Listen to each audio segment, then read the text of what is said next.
Louvado seja nosso Senhor Jesus Cristo, para sempre seja louvado. Seja bem-vindo mais uma vez ao canal Denis o Católico. Meus amados irmãos, o evangelho de hoje é tirado de São Mateus, capítulo 7, versículos do 1 ao 5. Esse evangelho, ele é alardeado, esse trechinho do evangelho de São Mateus é alardeado por todos aqueles que desejam se defender ou defender alguém de uma situação ilegítima, de uma imoralidade ou de algum pecado, que esteja sendo cometido, e a pessoa alardeia esse trecho do evangelho, essa fala de Jesus, quando Jesus vai dizer: não julgueis e não sereis julgados, Não julgueis e não sereis julgados. E as pessoas alardeiam isso, dizendo: tá vendo, ninguém pode estar julgando ninguém pode estar fazendo julgamento de ninguém. Só, meus amados irmãos, que eu vou pedir paciência a você para compreendermos juntos esse trechinho do Evangelho de nosso Senhor Jesus Cristo. Jesus aqui não está condenando todo e qualquer julgamento. Jesus não está aqui generalizando que ninguém pode julgar ninguém, porque senão, do contrário, a igreja não poderia julgar situações na igreja, ou seja, as autoridades eclesiásticas não poderiam julgar de modo algum situações na igreja. Se fosse generalizado, os juízes de direito não poderiam jamais julgar nenhuma causa. E aqui estou falando assim de forma muito genérica, a respeito do julgar, não julgar. Mas o Catecismo da Igreja Católica, eu farei uso dele e do Código de Direito Canônico para mostrar que o que Jesus está condenando aqui é o chamado juízo temerário. Não é todo e qualquer julgamento. Porque a palavra de Deus traz luz sobre a nossa razão para nós podermos julgar o que convém, o que é lícito ao cristão e o que não é lícito, o que é moralmente lícito e o que não é moralmente lícito. E aqui o Catecismo da Igreja Católica, no parágrafo 2477, vai dizer o seguinte: o respeito à reputação das pessoas proíbe qualquer atitude e palavra capaz de causar um prejuízo injusto. Então veja, um prejuízo injusto. Existe um juízo justo. Torna-se culpado de juízo temerário aquele que, mesmo de forma oculta ou obscuramente ou tacitamente, admite como verdadeiro, sem fundamento suficiente, um defeito moral no próximo. Então vamos dizer que alguém vai dizer que a esposa de fulano de tal lá, está adulterando. E alguém, antes mesmo de descobrir se aquilo de fato é verdade, fala para Deus e o mundo. Então quer dizer que podemos falar para o Deus e o mundo? Não. Mas nós devemos falar para as autoridades competentes. Denis, você está dizendo que a gente tem que denunciar o pecado de alguém? Sim. Dependendo da situação. Como assim, Denis? A igreja nos obriga em consciência a fazê-lo. Quando? Por exemplo, quando numa missa se fazem os proclames dos casamentos, proclama-se dos casamentos. Ali quando se diz que fulano de tal quer casar com fulana de tal, quer contrair o matrimônio. E ali o padre vai dizer o quê? Olha, todos que estão aqui presentes estão obrigados em consciência a declarar qualquer coisa que impeça este matrimônio. Pronto, aqui está um juízo que não é o juízo temerário, que é o juízo justo, que é um juízo que é lícito ser feito.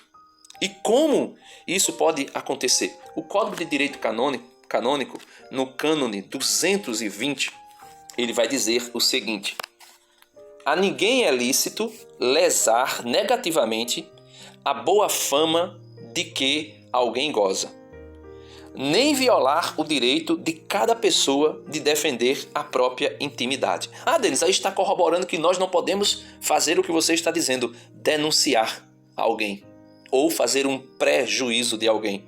Mas vamos ver a interpretação do cânone 220, o que é que diz?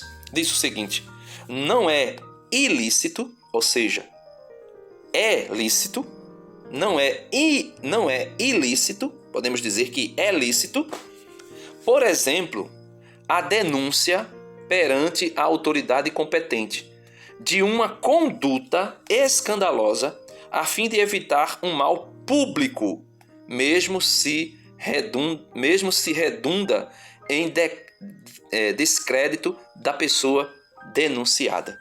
Então, mesmo que venha a redundar em descrédito da pessoa denunciada, a denúncia deve ser feita.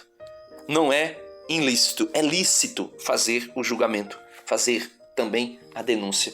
Então, logo nós podemos compreender que o que nosso Senhor Jesus Cristo está ensinando aqui não é a generalização do não julgar. É não cair em juízo temerário, principalmente quando nós não agimos de misericórdia para com o irmão. Quando nós estamos em situação pior do que o irmão e mesmo assim nós queremos fazer juízo moral daquele irmão. Veja o que diz o Evangelho. Jesus vai dizer assim: não julgueis e não sereis julgados. Aqui Jesus está falando do juízo temerário. Pois vós sereis julgados com o mesmo julgamento com que julgardes, e sereis medido com a mesma medida com que medirdes. Então Jesus está dizendo, vocês também serão julgados. Então não façam juízo temerário. Aí ele vai dizer: por que observas o cisco no olho do teu irmão e não prestas atenção à trave que está no teu próprio olho? Ou como podes dizer ao teu irmão: deixa-me tirar o cisco do teu olho, quando tu mesmo tens uma trave no teu? Hipócrita, tira primeiro a trave do teu próprio olho, e então enxergarás bem para tirar o cisco do olho do teu irmão. Então, mesmo que não seja um juízo temerário que eu possa fazer, não será lícito eu fazê-lo se eu estiver tão errado ou pior do que o outro. Então é isso que nosso Senhor Jesus Cristo está nos ensinando no Evangelho de hoje. Não é não julgar somente.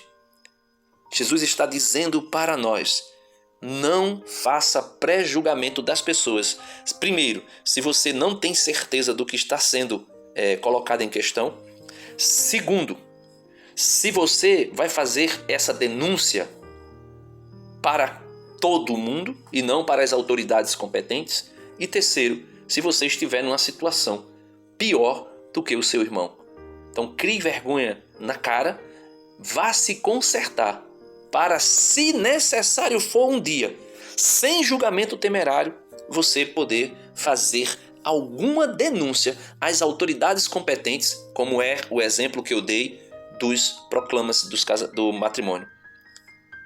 Todos estão obrigados em consciência a declarar, ou seja, a denunciar ao padre, ao pároco, qualquer coisa que impeça esse casamento. Ou seja, por exemplo, o homem já tem uma família e mesmo assim quer contrair matrimônio com esta mulher. Ou o homem é um homoafetivo praticante e quer contrair matrimônio com a mulher.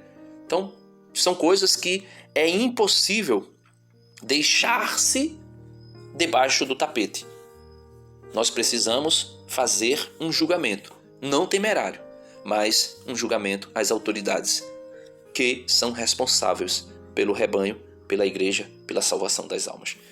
Peçamos ao Senhor a graça de não precisarmos fazer denúncia de ninguém, mas também peçamos ao Senhor a graça de sermos conduzidos pelo Espírito Santo quando formos necessário e obrigados em consciência a declarar que alguém está agindo moralmente errado diante de Jesus Cristo e da igreja, para evitar um escândalo público e assim levar dano ainda maior a toda a igreja do que aquele membro.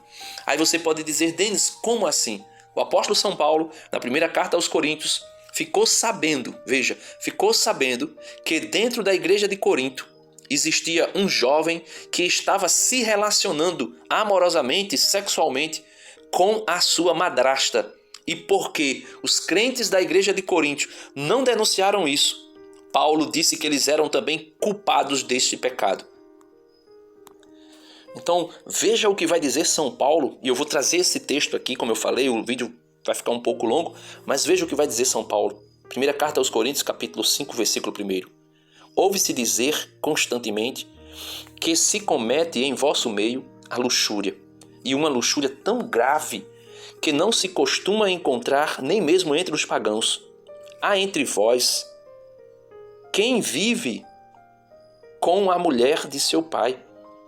E continuais cheios de orgulho, em vez de manifestar de tristeza, para que seja tirado dentre vós o que cometeu tal ação. Pois eu, Paulo diz, em verdade, ainda que distante corporalmente, mas presente em espírito, já julguei. Olha, seria Paulo contraditório aos ensinamentos de Jesus? Não julgueis? Já julguei, como se estivesse presente aquele que assim se comportou. Em nome de nosso Senhor Jesus, reunidos vós e o meu espírito, com o poder de nosso Senhor Jesus Cristo, seja esse homem entregue a Satanás para a mortificação do seu corpo, a fim de que a sua alma seja salva no dia do Senhor Jesus. Não é nada belo o motivo da vossa jactância. Não sabeis que um pouco de fermento leveda toda a massa? E ele vai dizer, purificai-vos do velho fermento, para que sejais massa nova, porque sois pães ázimos, porquanto Cristo, nossa Páscoa, foi imolado. Então, São Paulo, trazendo esse exemplo aqui, mostra para nós um juízo que não é ilícito, é um juízo lícito, é um juízo que a autoridade eclesiástica pode fazer. Alguém que está em pecado público deve ser corrigido e até mesmo receber as penas necessárias e que estão dentro do cânone, dentro dos cânones da igreja a respeito desse ou daquele pecado. Deve ser cometido, deve ser julgado e deve ser condenado até mesmo se for o caso. Por quê? Porque São Paulo vai dizer que um fermento, uma porção que seja, não sabeis que um pouco de fermento leveda toda a massa, ou seja, não sabeis que alguém que está em pecado público, e se vocês forem parciais, se vocês forem coniventes com isso, essa pessoa contaminará outros ao seu derredor, e assim essa pessoa que é a pequena porção de fermento vai fazer com que toda a massa acabe entrando em pecado. Então é isso que nosso Senhor Jesus Cristo está nos ensinando hoje.